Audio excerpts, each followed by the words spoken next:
Hello. Just checking to see how this is going. I'm going to pause this so it doesn't take up power here. Move this little chat window over. You think I'd set all this up beforehand.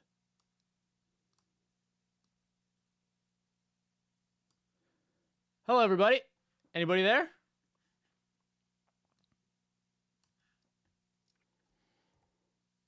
Alrighty. I'm just about ready to go here.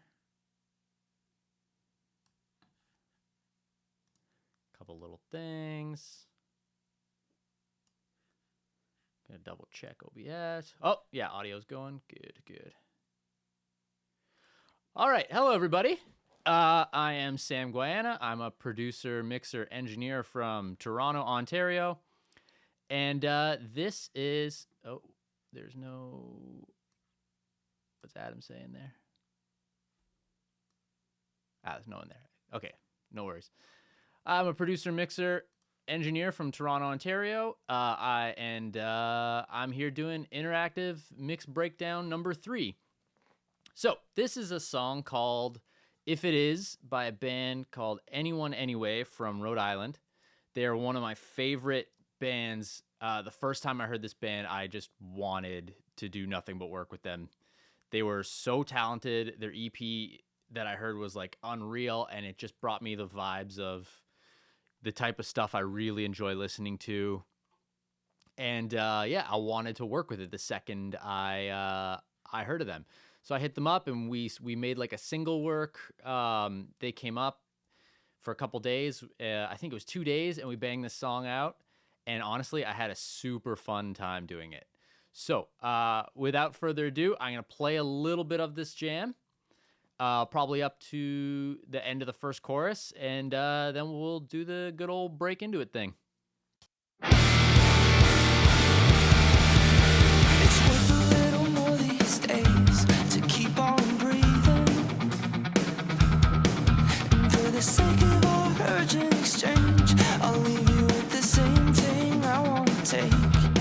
If we could take some time, and we could take care of our minds. Feels like a dream we're living in. Feels like I'm falling where I lie. One more step out of place, out in my fight. The air, I felt the summer on my face. Since the violence in your neck, it's worth a little less to repeat the same tragedy, but we don't get to choose this decaying life. An excuse to waste another hour. How to exist in a world of change. A moment of laughter in the midst of pain. Am I dreaming? Am I dreaming? Yeah.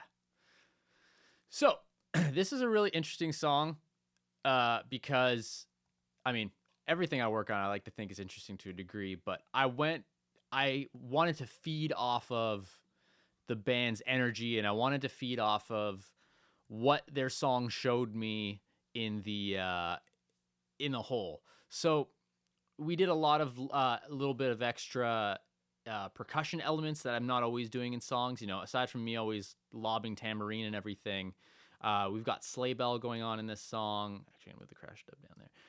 We've got sleigh bell going on. We've got some shakers. We've even got chimes leading into the bridge and everything like that. And I really wanted to use these elements to accentuate important parts in the song. This song has this tempo that's like very like shaky, like very groovy, and I wanted to highlight that. So throughout the verses in different spots, there are things like shakers going on.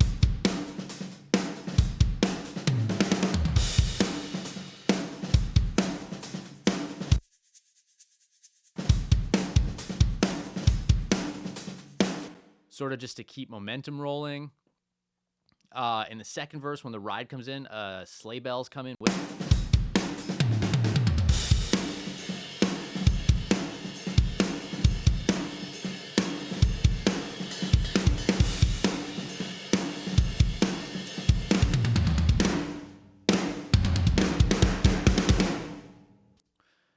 And sleigh bells make their return later in the song, and the bridge, which this bridge is super soft and chill, and I love it. And I'll play this because the chimes come in at the same time.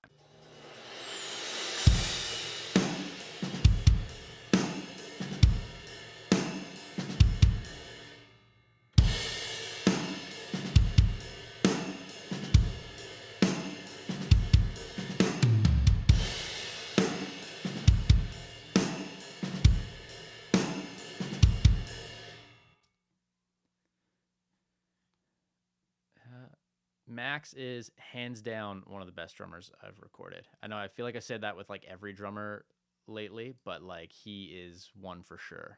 He hit exactly how I wanted him to hit the entire time, and he has like big cymbals, which are always super exciting to record, and everything just sounded really great. This is also a fun session because I do a bunch of different room things in it that I don't normally do, which we'll take a look at shortly. But yeah, Max really sold this song in terms of dynamic power. I want to listen to a bit of the drums, and then we'll talk about them.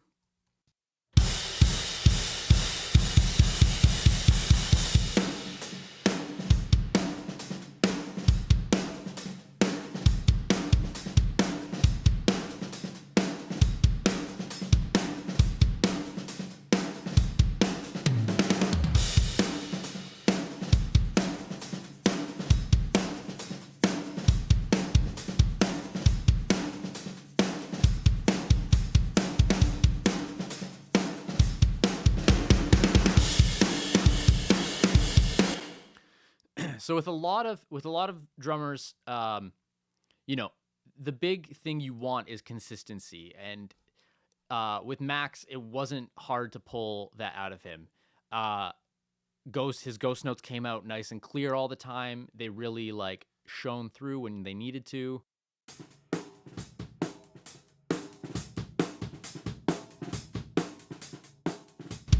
So much of it is happening in the overheads. So much of it's happening in these room mics.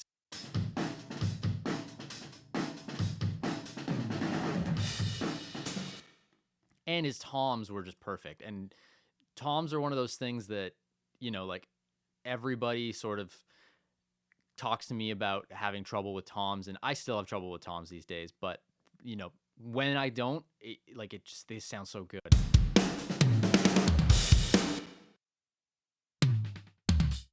And this is one of those songs where the tom work is light, but when it happens, it's so impactful.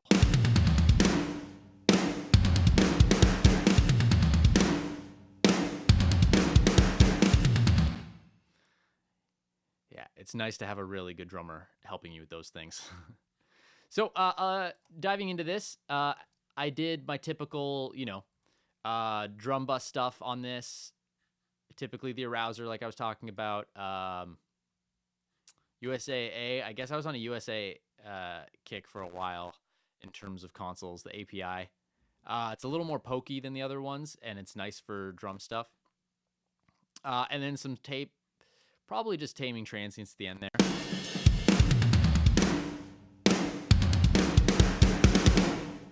Yeah, it's almost doing nothing. It's just that plugin's adding its like vibe more than it's doing anything else there.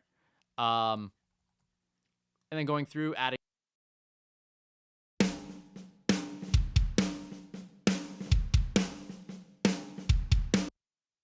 consistency more than anything.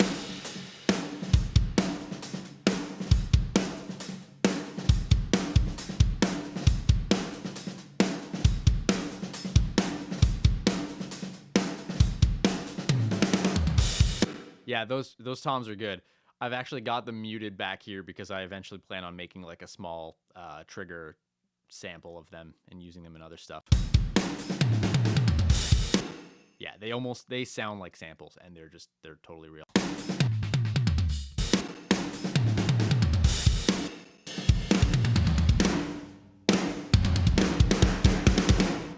So a big thing with this song is it's pretty power through the whole time. It definitely has its dynamic moments, but one of the things that really helped the dynamics in this song was changing levels of, not particularly the room mics. Actually, yeah, even a little bit in the room mics.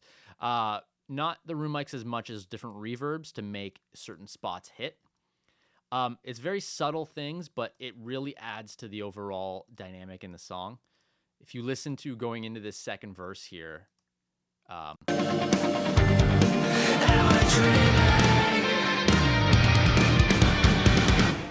One more step out of place that we might find. it really sets up the bigness when that little drum fill happens. And the verb doesn't change a lot. It just changes enough. I'm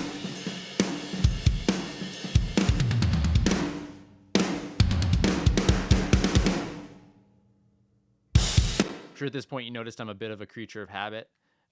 This is the Studio A verb that I was rocking on snares normally.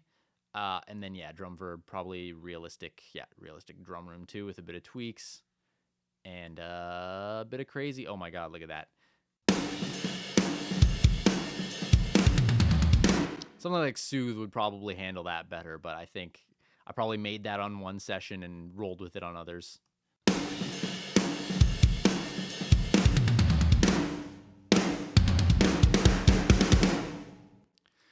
So yeah, this song is fun. Pretty much every element of this song makes me really happy. I did things I don't always do, or I did sort of like old school Sam things that I don't do as often these days. There's real amps in this song, which I'm not always doing anymore. There's a real bass amp, or not really a real bass amp, but like a bass tone I wasn't always using, that I just wanted something grindier than I normally got. And FG Red, I went back to this guy for this song because I felt that the SSL compressor was just too snappy and weird. One more step out of place that we might find. The end. I found this on my face. And another thing I did, I actually printed the final mix with FGX on, although I don't know if the version that went to mastering had FGX on it. It probably did, knowing me though. And I think I just wanted to keep the dynamic in place before it went to mastering. So this is something not a lot of people do, but I brought up the overall volume of the song before going to mastering, just to make sure that certain snares stayed in place and things like that. Let's repeat the same tragedy, but we I found this on my face. Since the violence in your name, it takes so long. Yeah, it was important for me to keep that intact. And in hindsight, I might not have done as much of it as I did. Before I even loaded this video up, I did have it bypassed to see if I would do this without it. It's one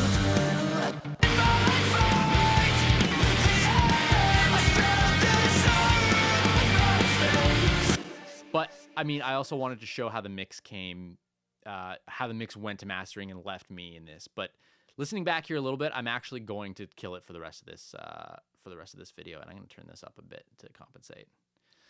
Last time you mentioned GGD, do you ever use it for final records? So when I use GGD, I use it as room stuff. In fact, I'm planning on doing like a little video where I just go through how I use GGD these days, because I'm a little later to the game. There's a good chance that there might be like a couple GGD rooms blended in the second trigger pack.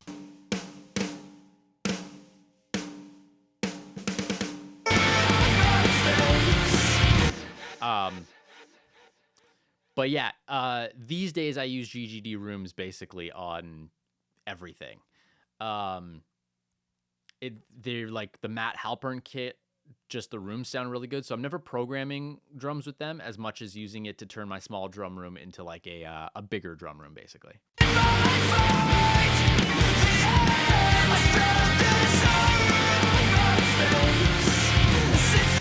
Unfortunately, I don't have any songs that have come out yet with my new way of mixing, so I don't know when I'm actually going to show that, but I might just do a video for fun where I just go into like how I do it, taking like a drum kit sound and basically showing it off with and without augmented rooms in the GGD drum pack. I actually found out this morning that there was a light version of GGD drums that ran in Kontakt that I guess they stopped they stopped giving away for free, and it uses the same kick and snare that I use in my mix. And honestly, I mean, if you could find that light copy and you have full contact, you could just use that and not even have to really pay for it, because it was a pretty sweet sounding kick and snare in that in the bass like GGD light pack. In drums, yeah, I did typical things I normally do. I've got these crash dubs in. Funny enough, the crash dub I use these days in all my songs that I work on when I need one was made in this session. It's a stereo crash dub of the setup that Max had while we were playing. It blends super well with everything, and in this song especially, because it came from his kit, it blended like perfectly.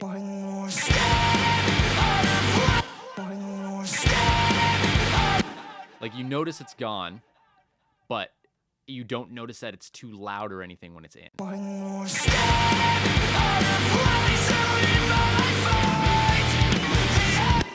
Max had really good cymbals on this, and I was like super impressed with how they sounded. So when I heard him hitting those crashes, I was like, okay, this is the session where I'm grabbing my crash dub, dropping it in, and I've used that crash dub probably on a million records since. It's actually named in my folder Any Crash Anyway, and I always change the name of it to Crash Dub so people don't see that. I'm not going to break down too much what I was doing in depth with the drums, because a lot of it's the same. However, on this session, I've got tape head on almost every track, and that was a big thing I did on this session that I wasn't doing in other sessions. And I think the reason was I wanted a bit of a tapier vibe on these drums. I wanted to just kind of trim the peaks before even doing anything with them.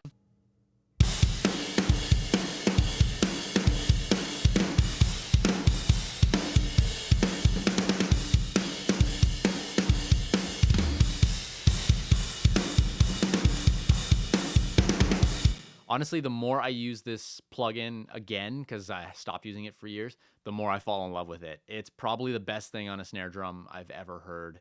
You put it last on the chain, you just, middle position, a little bit of drive, trim it back so it's not going nuts, and it's so unreal sounding, like such a good plugin. What I am going to talk about in this song is this really cool drum filter thing that we did in this song.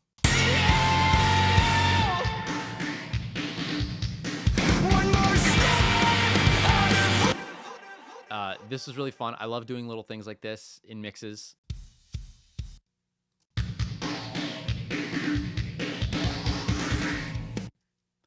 I'm going to kill the phase mistress while we talk about this.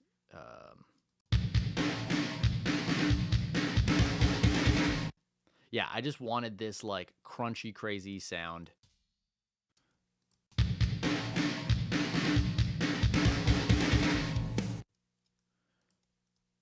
And I think it's mostly room mics and then a little bit of kick and snare.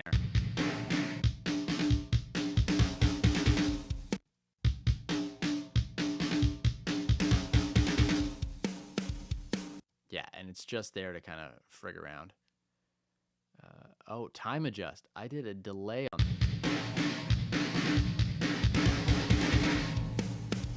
just to make it weird. I was wondering why I was using time adjust on this.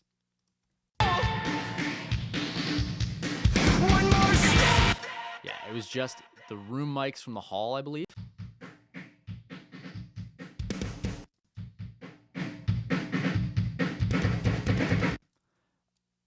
Mono room. And then like kick and snare. And that mono room is great. It extends that real snare so much.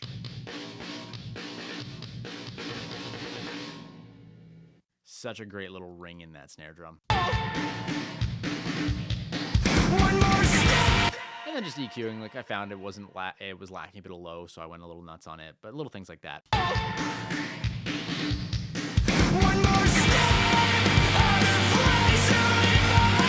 Really sets up that last chorus super well. This last chorus gets so big.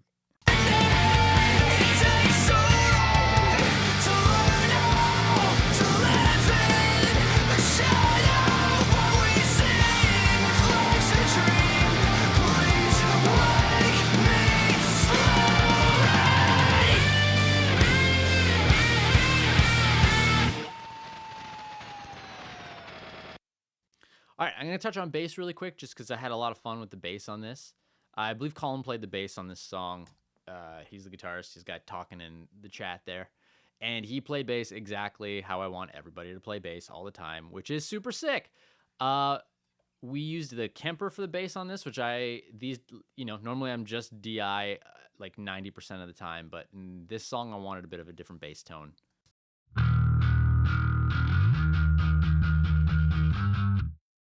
Let's go to the chorus.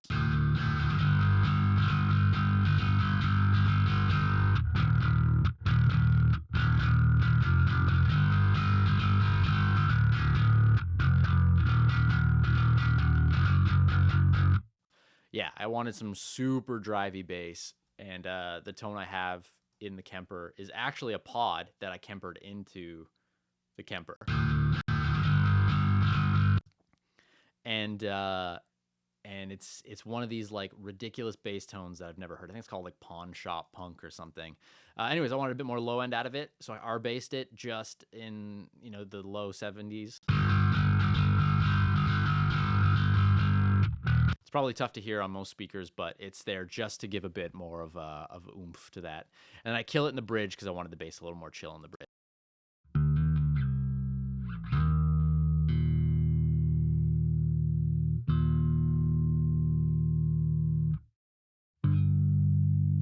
Bass and drum dynamic is always incredibly important to me. So any way you can shave that into a mix is super important.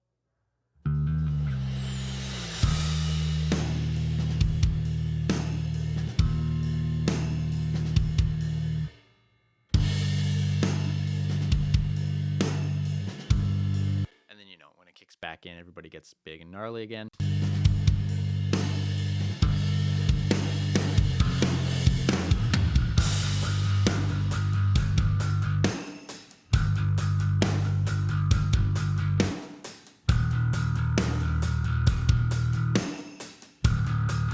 You'll see I probably didn't treat this any different than I'd normally treat DI'd bass. I killed a bit of the top end, found a bit of a grindy spot, removed a bit of mud, and I guess I wanted even more bass out of it.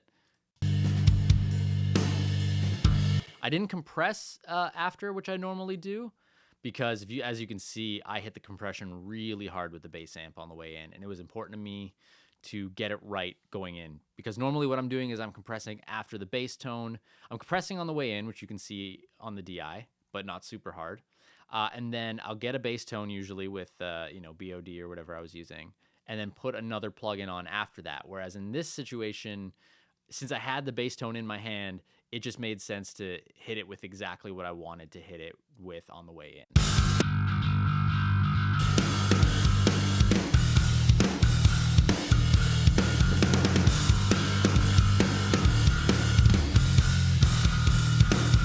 And it sat in place the whole time. It was just such a great sound.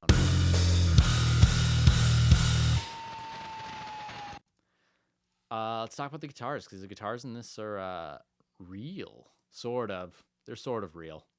Sorry, Colin. I believe we had a Klon when we did this song. A friend of mine left a Klon here. Yeah. We had a Klon and then a pedal called 1981. So the left and the right is the same amp, but one is with a Klon pedal and one was with a pedal called 1981.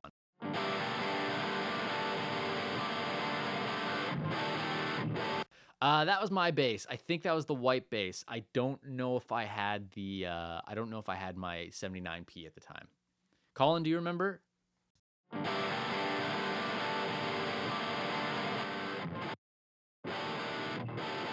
Oh, was it Nikki's bass? Cool. Whatever bass it was awesome. It sounded super great.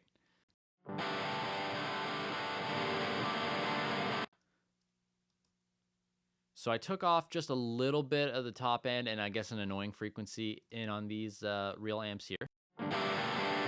But I ended up bussing and doing a little bit more work afterwards. And the reason I did that is because after mixing this song, or after starting to mix this song, when I got these guitars in there,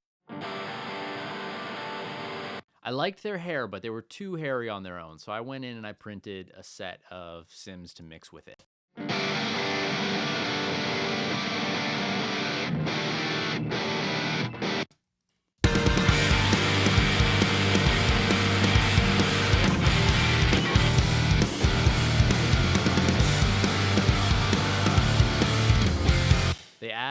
a lot to the tone, but without the real one in there, you see how important the real one is when it's gone.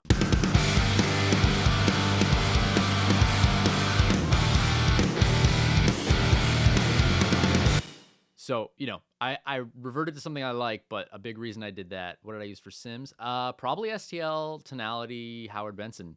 I think that was the one I was really big on during this.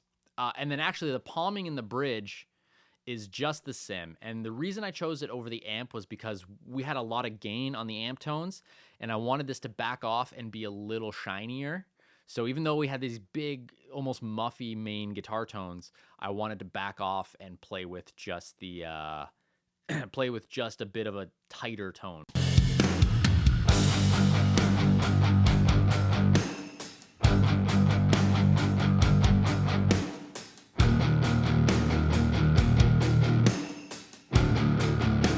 Yeah, bringing them in there, that was like too much for me. So dynamically, I killed them, but they do come in for the last few hits.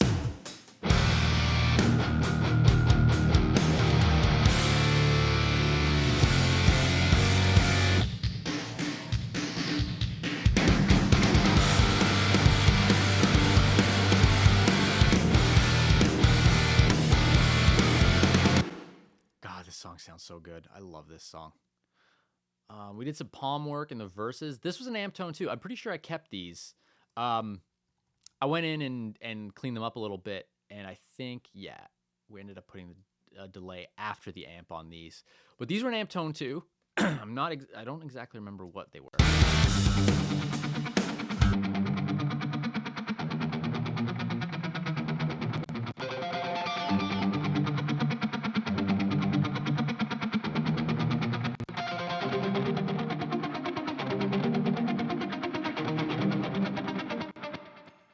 Yeah, so those are an amp tone too, and just nice little tasty light version. It was probably whatever amp we had mic'd up, killing whatever pedals were on it, so it was just a lighter tone.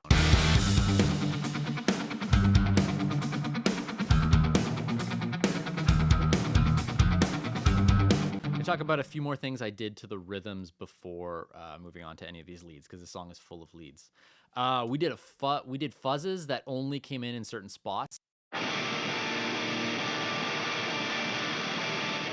I do this a lot in songs that I want that are very guitar oriented, and I want like a hefty dynamic happening. Basically, the fuzzes come in just to be as obnoxious as possible, and that's kind of the point of it.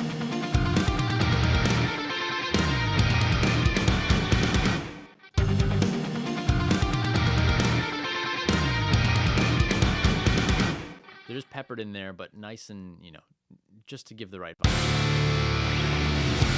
And noise.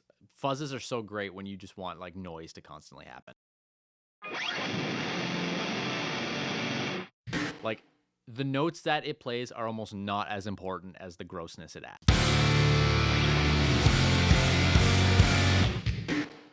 And at the end,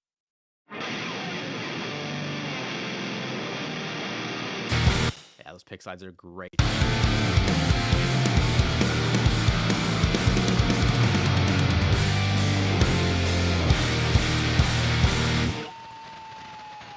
One of them ending late even. You feel like I would clean that up, but no, I wanted the vibe. Big thing with bands like this is you teeter the line as a producer of cleaning up too much and leaving a bit of vibe. Vibe can always be reintroduced back in, but sometimes it's important, especially in certain aspects, to really just tough it out and fight your instinct to clean something up and keep it just gnarly and gross. And fuzz guitars are the fun way to do that. So say you track everything hella clean, like, these, this bass and these rhythms and everything are very tightly tracked. And that was, by design.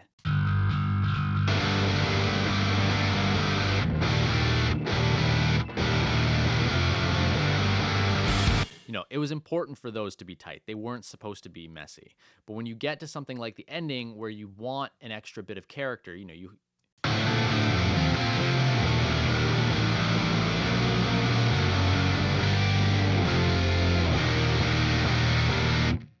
those guitars, everything ends so tight there at the end, but you drop in something like gross fuzzes.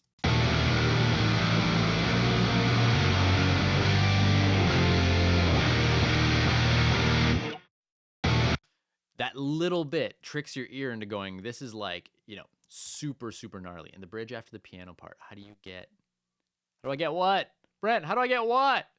I'm going to talk about the piano part too, because that's a really cool thing. Cool thing with this band is it's very easy for them to basically write what they need to write to build each part. They were very creative with that stuff. I'll talk about that.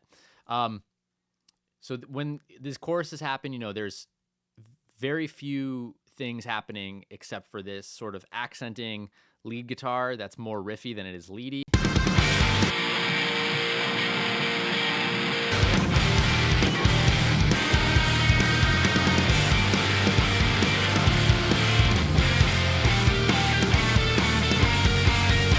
Oh yeah, the end of that riff is so sick.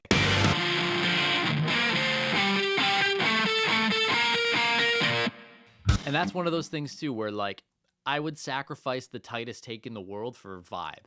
And it just, because it turns that chorus into this really tightly tracked thing and makes it into this just wall of excitement. And you don't know what changed, but you know that it feels better.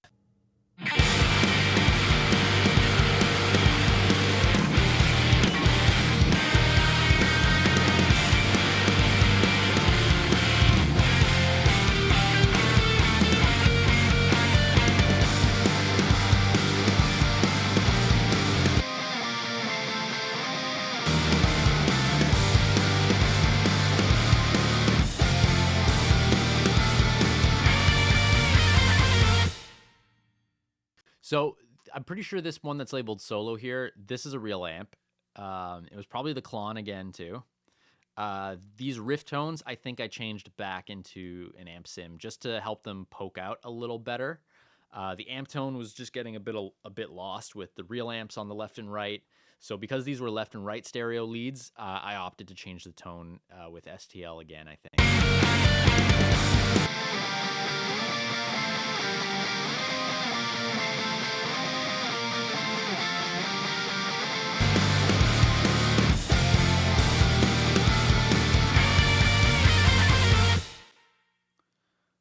The bridge in this song is great.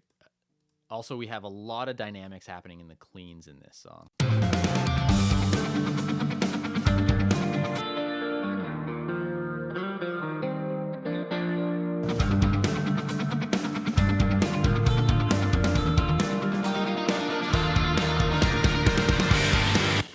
We use that with another pedal. I don't remember what the pedal was.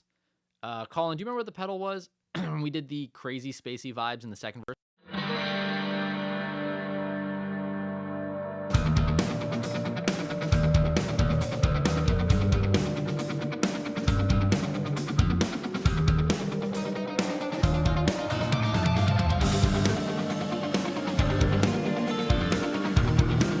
Sorry, I got carried away just listening to that. These little sweepy things are so great.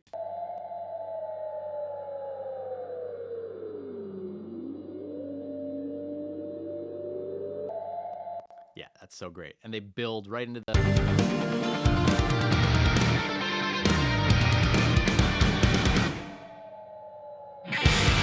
I think what I ended up doing there is taking a little chunk of the tail end to fill that pause.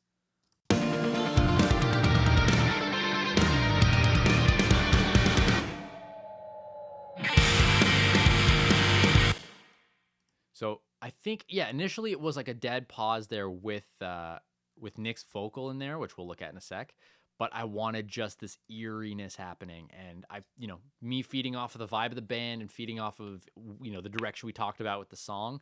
It made sense to take a little chunk of I think what was just happening here, or it might have even been a bit of a leftover, and just drop it in. Actually, by the look of it here, it looks like we got these strums going, and then at the halfway point, I just reversed them. I looped them and reversed them.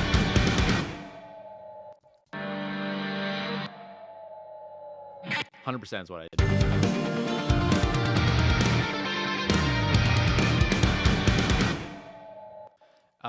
And then throughout this part, there's these little Rhodes hits that happen. I don't think they're safe soloed. I'm a dummy. First day on the job.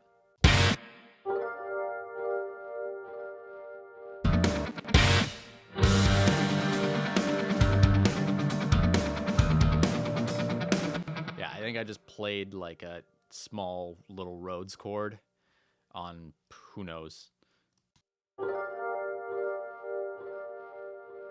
Doubler to make it a little wider, H delay to extend it a bit, and then just remove the mud.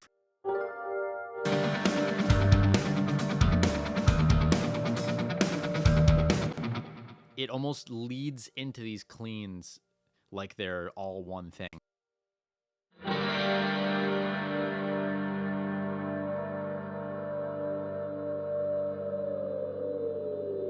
Yeah, the note that the El Capistan, that was the pedal.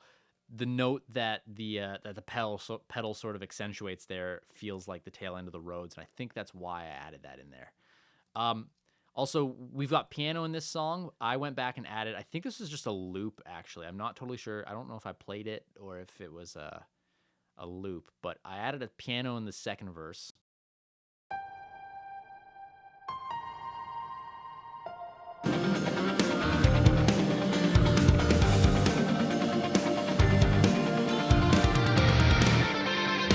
Just a little bit of like a counter melody happening.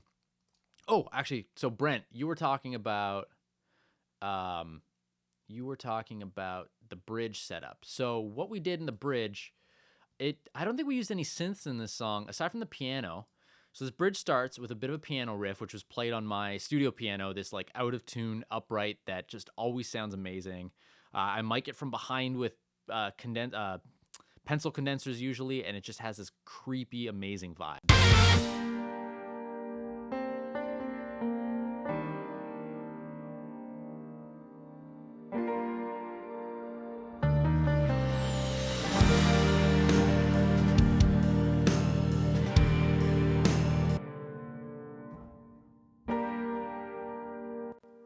So there's this delay on it.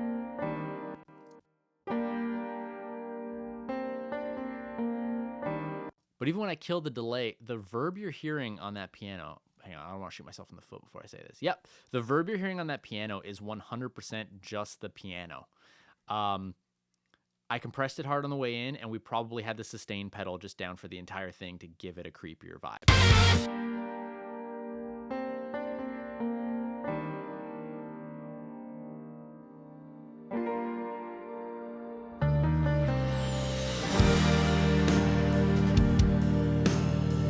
And Brent, you were asking about the pad. So it wasn't a synth pad. It was this space guitar.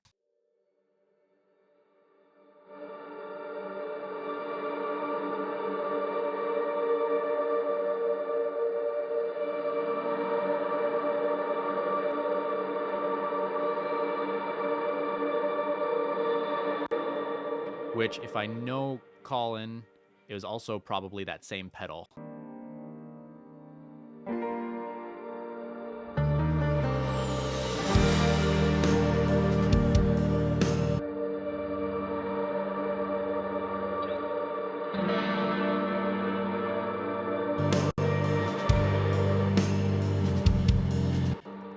Bummed I left that so low in the mix. When I turned it up there, I really enjoyed it.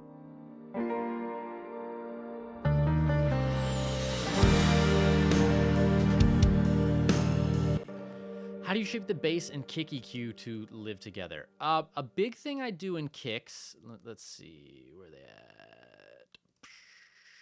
Oh, a little note on the drums. I guess while mixing, I turned off the snare bottom. It either didn't sound good to me or wasn't giving me what I wanted. You know what? If I don't need it, get rid of it. All right, so kicks and bass relationship. I don't particularly overthink this. I think a lot of guys read like, oh, you got to carve this in the kick and you got to do this to the bass. To me, all that matters is the sound of a kick drum I like. In this song, where's the kick drum? Let me find an actual busy part.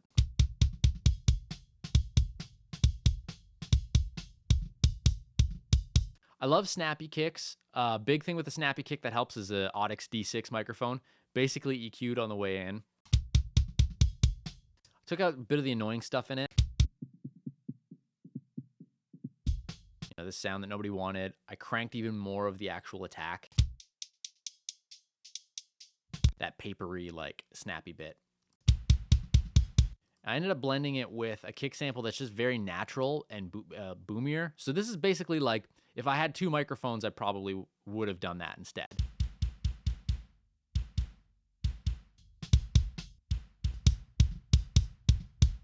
And I'm almost doing the same thing. I'm killing a whole bunch of, 360. So big thing I do on my kick drums right away is I remove that mud in the 2 to 400 range.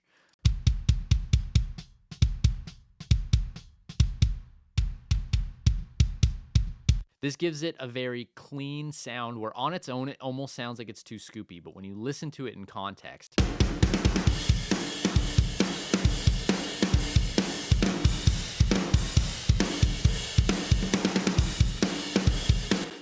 it's poking out the right way, at least in my opinion anyways. It's poking out the right way, how I'd want it.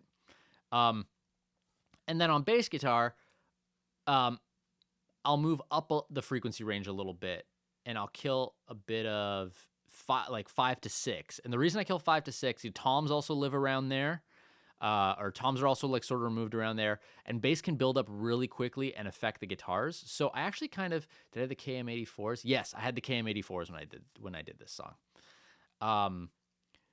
Kick and bass almost get the same treatment. Usually the kick or the bass gets a little bit more low end because I'll sacrifice the kick's low end so it's not fighting the bass, because you'll hear the kick no matter what, but it's really easy for bass low end to get muddy very fast. I never sidechain. I don't really care about sidechaining unless I'm going for like a pumpy effect. But I'm never sidechaining a kick to a bass or anything like that.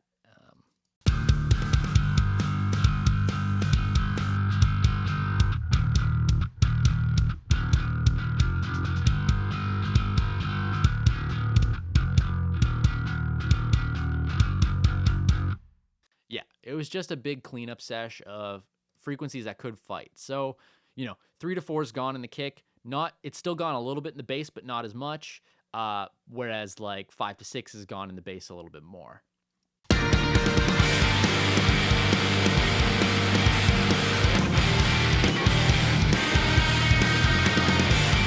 Oh, a big thing I do in songs that have really dense guitar work is I'm usually putting like a 3A on the guitar's master bus. And that's just to pin everybody in place when it gets to like super loud parts.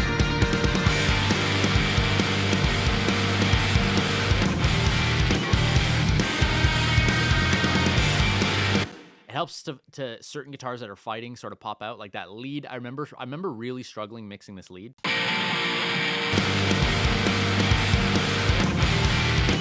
Yeah, like a boatload of top end on it. Crazy cleanup sesh happening in it. And I think one thing that really helped it pop was when I finally put the 3A and level matched it to how the guitars were without the 3A. All of a sudden I got the lead when I wanted the lead, and I was really excited about that. So the 3A has been sort of my trick. Very slow compression, or at least very slow limiting in this case. And just there to bring up the goods when they get lost really quickly. Anyways, I want to talk about this bridge. This bridge is super fun. So yeah, this little piano riff leads super well. I'm not a big fan of like synth pads, mostly because I haven't found a synth pad that works. Whenever I have the opportunity, I'm gonna use a guitar to do the same effect.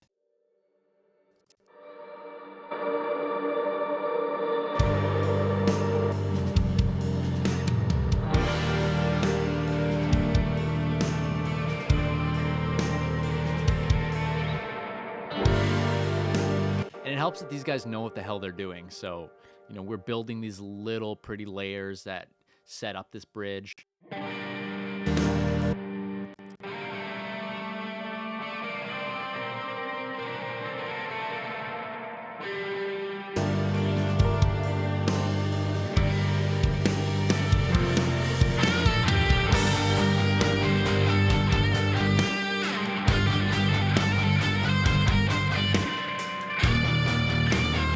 Colin's solo, I know I cut it off, but Colin's solo is so sick in this song. And in the second half of it, I went nuts. I took the DI and did some fun stuff. So we'll take a quick listen. I'm going to play the part without the fun nut stuff I did.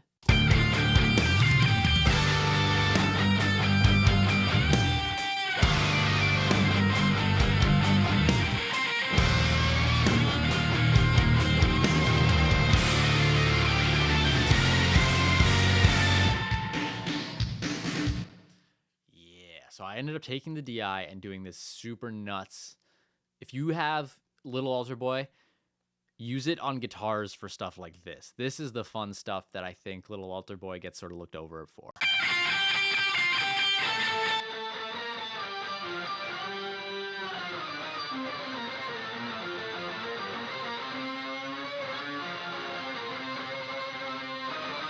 So what I did was I pitched one down a full 12 steps and one up, and then mixed them in on the halfway point with the solo, pan them and mix them in on the halfway point.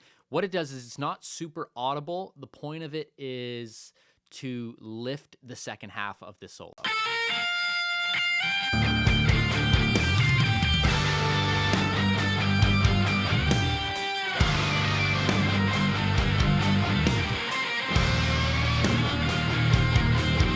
Every time I hear this part, it makes me want to buy a Pog. Even though I didn't use a Pog to do it, I love that Pogs do stuff like that. Yeah, the mini, yeah, there we go. You just said it. The mini Pog like wasn't cutting it, so but I know why. It wasn't cutting it because the Pog is a great live effect to do these sort of things. But when you have the ability in the studio to basically fake it, it lets you change the stereo spread of it. So, you know, a Pog, I wouldn't be able to pan the low one left, the high one right, and have the main one down the middle. But I can make all of those and then manually blend them. And when you manually blend them, you get much finer control over the whole thing.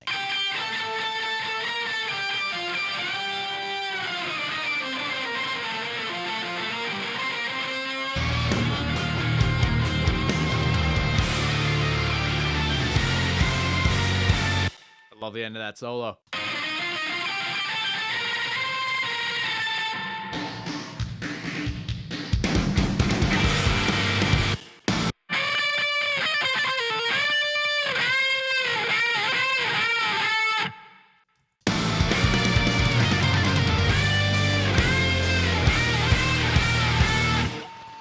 Shout out to Colin, who is just insane at super fun little guitar stuff like that. He really helped build, you know, in his writing, he helped build the spacey vibe of the song that is what basically it needed. All right, I want to talk about the vocals. Nick is such a creative vocalist. His range is really cool. He reminds me a lot of Adam. Time shift on the octave down solo layer. I don't think so, at least not on purpose.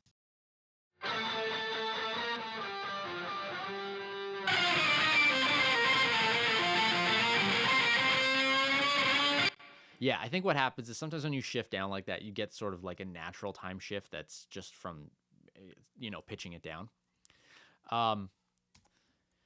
Nick is such a dynamic vocalist and has these really cool sounds in his voice. And I always get like in my head about mixing dudes like him, yet I'm always so happy afterwards. It's worth a little more these days to keep on breathing.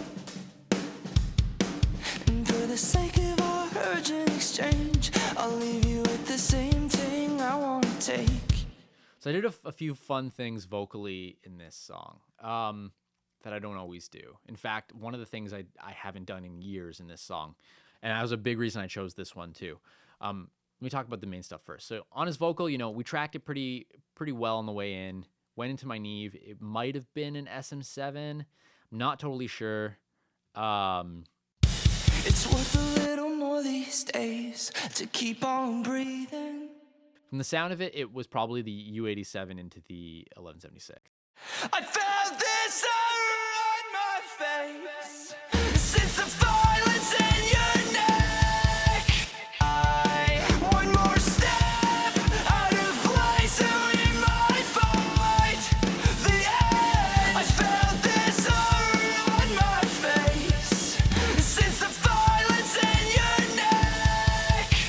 It's worth a little less to repeat the same tragedy, but we don't get to choose this decaying life.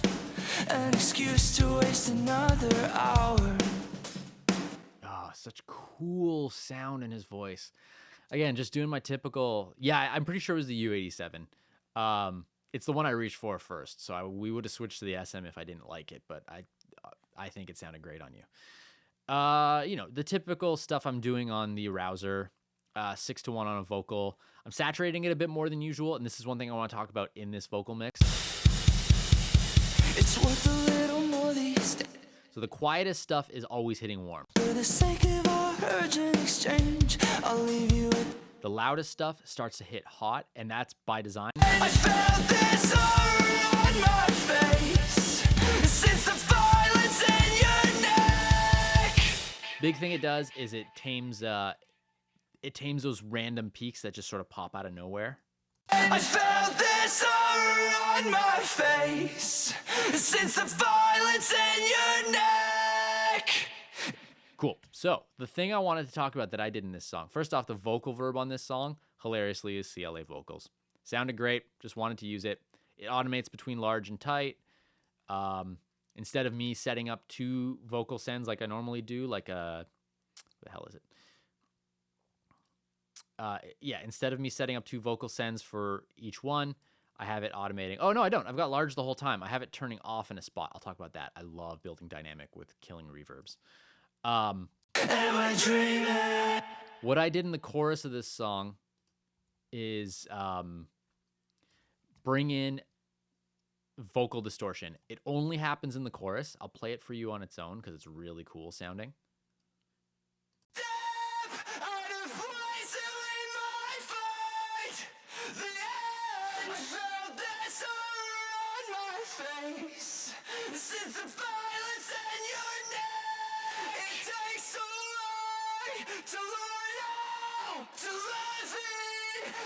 And a big reason I brought that in was it adds this harmonic richness when this chorus hits.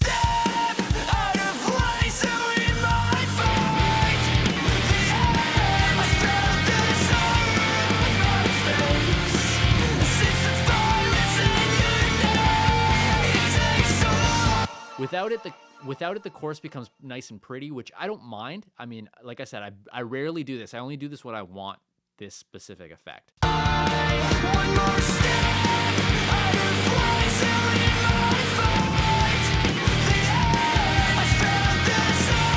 Like, that sounds totally fine to me, but what I really wanted was this almost like glue with the guitars that the vocals, have the vocals start gluing with the guitar.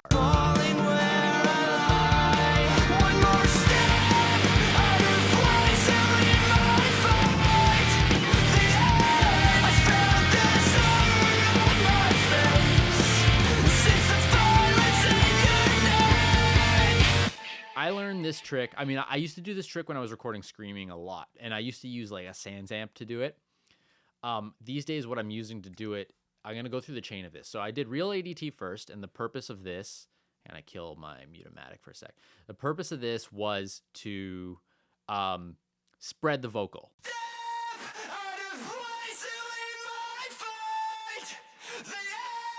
So I basically gave it like a fake double, which also gives it a bit of a chorusy, out-of-tune vibe, which sounds really nice mixed in.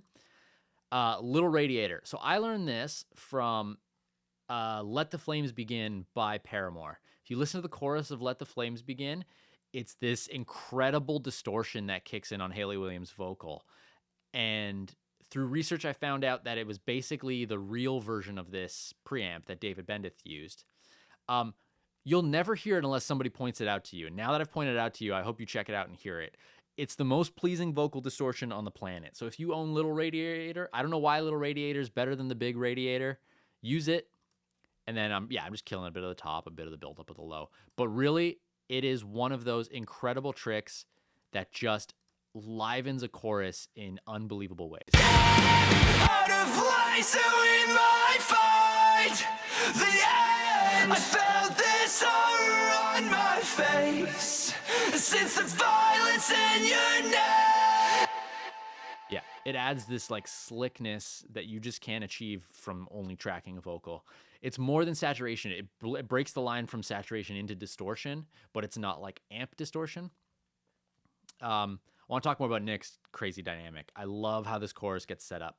And I'm going to talk about the reverb thing I was talking about too.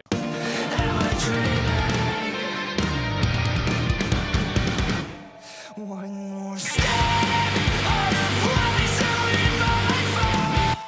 So literally what happens there is everything dies except for Nick's line, one more. Every reverb dies, every delay on the vocal. Am I dreaming? One more step out of place that we might find. And that was just, I wanted to feel that dynamic happen. I wanted to hear it just hit super hard in that moment. And a great way to do that is always to basically. Oh, I got muted in the second verse. That's strange to me. One way to do that is always to kill reverbs in pauses. Usually when I kill a reverb, though, I will leave like a slap delay or something like that. If you look here, yeah, the delay's cut out in a bunch of different spots in the song. The reverb cuts out. Yeah, just there. Let's talk about the delays cutting out now.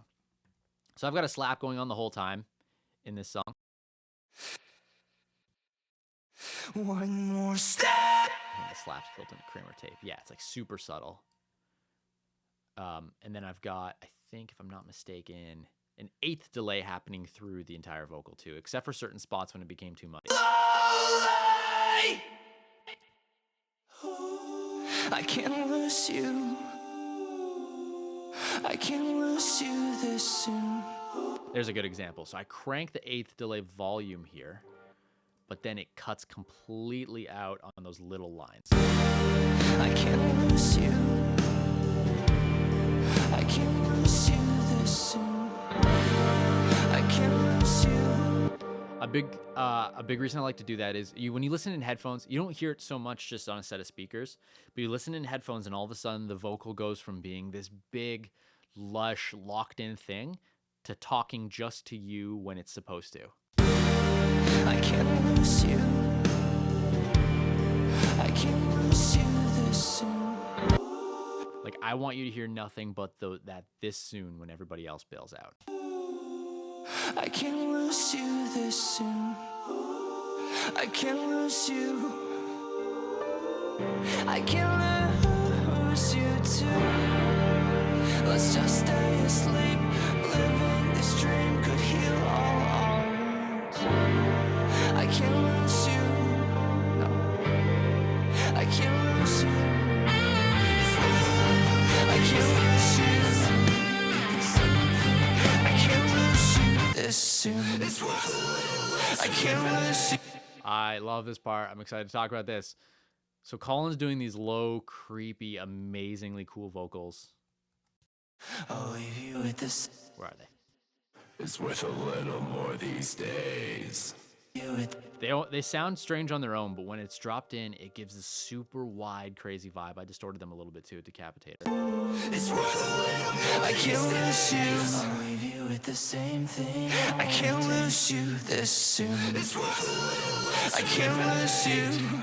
No excuse to wait. I can't lose you too. Let's just stay asleep. Living this dream could heal all our wounds. I can't lose you. No. And he's also screaming in the second half of this. He does a few different screams in the song. It's worth a little more these days. It's worth a little more these days. And I love the idea we set up this trade-off of these vocals to be really loud and aggressive, and then basically break down to very soft answers in between each vocal phrase. It's worth a little more these days. I'll leave you with the same thing I want to take. And you hear, the big ones happen over other vocals, but those little ones happen just on their own. And that's by design, so you feel what's happening there. I can't lose you. I can't lose you this soon. Yeah, they were super Manson-y harmonies. I love stuff like that. Any opportunity you want to creep something out, have just like a spoken vocal that's really tightly locked in with whatever vocal you're trying to give the creepy vibe to. And it really adds this extra layer of, excitingness. There's a lot of things you can do like that. You can do whispers. You can do as low as possible. Like, they don't need to be notes. Like, he's not actually singing anything. It's worth a little more these days. But that doesn't matter. What matters is just the effect it has on the overall vibe. I can't lose you. I can't lose you this soon. I can't lose you. No excuse to wait. I can't lose you too. Let's just stay asleep. Living this dream could heal all our wounds. I can't lose you. No, I can't lose you.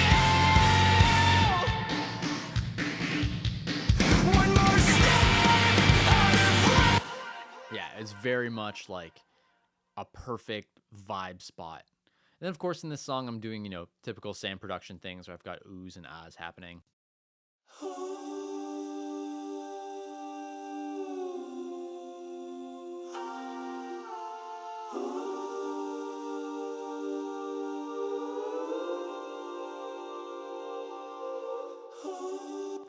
This stuff is the stuff that, you take an extra hour, you arrange these things, you drop them into the mix, and they're the difference between just like, hey, this is a really cool song to like, holy crap, stuff is getting gnarly.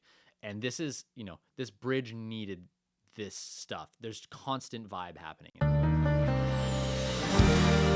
I can't lose you. I can't lose you this soon. I can't lose you. I can't lose you too. Let's just stay asleep. Living this dream could heal all our wounds. Like that part would have been just as big and cool without it. But really what helps is having that huge slide in the middle, having that huge, that set up the like little pause. I can't lose you this soon. It almost doesn't sound like, it sounds like a cheap chord, like a cheap piano or something that's just sustaining, but it's got that like, that's the vibe, Take a shot every time I say the word vibe. I can't lose you. I can't lose you this soon. I can't lose you. I can't lose you too. Let's just stay asleep. Living this dream could heal all. Oh, little one note boys. So there's a one note boy and then one that only changes in between a semitone switch. Let's just stay asleep. Living this dream could heal all. One note Sam Guyana special. Let's just stay asleep. Living this dream could heal all. Let's just stay asleep. Living this dream could heal all our wounds. Let's just stay asleep. Living this dream could heal all our wounds. I'm not afraid to have any vocal notes rub as long as when the rub happens, they sound good. Obviously, if something sounds wrong, don't keep it in a mix. I'm not going to have someone harmonize a semitone of the main the entire time. It's just going to sound demonic and ridiculous. But, when you've got these occasional seconds rubbing and you've got this layer of chords, it's not unheard of to go a little nuts. Lose you too. Let's just stay asleep. Living this dream could heal all our wounds. I can't lose you. No. You see me flash a dream. Please wake me slowly.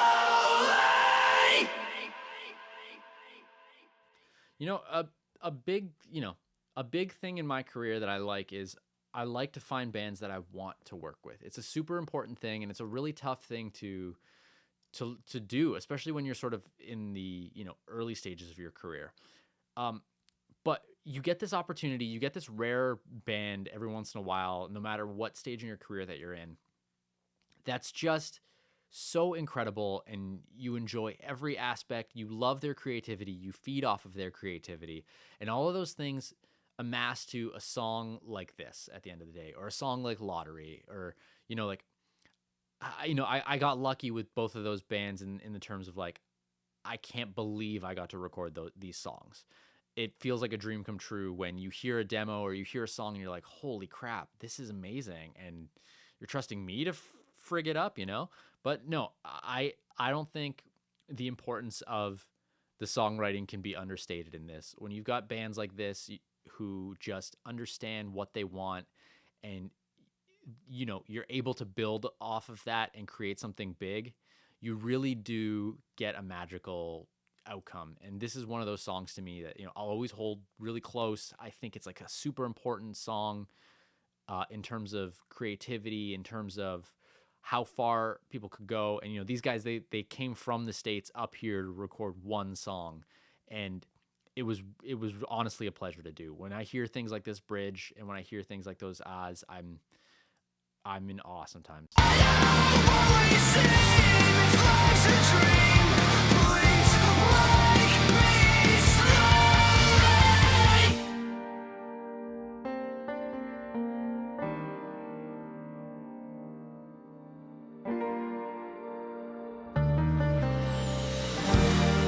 I can't lose you. I can't lose you this soon. I can't lose you. I can't lose you too. Let's just stay asleep. Living this dream could heal all our wounds. I can't lose you. No. I can't lose you. I can't lose you. I can't lose you this soon. Yeah, there's something to say about an arrangement like that it's a special thing. Zach, do you ever phase issues? No, not particularly. I'll get phase issues sometimes when I'm doing tricks like adding in fake doubles and things like that. But for the most part, I don't get phase issues unless autotune can sometimes cause phase issues if you super auto-tune two vocals really tightly to each other. But considering I'm usually doing Melodyne and I'm keeping the middle of notes as loose as possible, I tend to find I don't run into too many phase issues. Okay, so last thing I want to touch on here is the automation through this song. As you've seen in the last couple of videos, I automate roughly in the same way every time. An important thing to me is based on the guitars in the song, I'll make the decision, whether or not I'm actually going to automate the guitars by grouping everything together and riding up and down in different spots. Usually I'm dropping 2 dB in verses, and then back up to full volume in other spots. And I just go through the song and I carve out what I think everything needs in its own little way. Boosting important spots, of course. That note was really big. It's the only time it happens. It's not as layered as other things. So, how do you make it louder? You physically turn it up.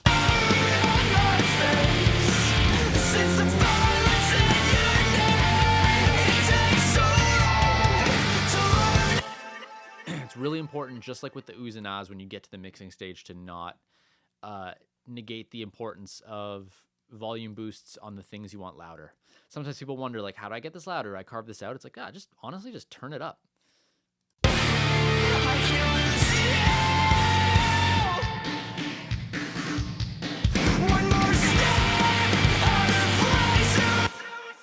My my automation techniques are just, I like to dip a little bit in verses, bring up in choruses, and then if I need anything specific, that's when I go through and start doing those specific things. So I almost always group instrumentation on its own. So say in a song like this, that's a good example actually. In a song like this, the big guitars only happen when they're supposed to, and the little guitars fill in the space everywhere else. So to me, I might not be doing as much guitar automation, even though it looks like I am in this song, because I'm keeping the movement by just leveling those, and then I'll go in and, carve what I need from everything else. In the B of the chorus, in the B of the verse, when other guitars come in.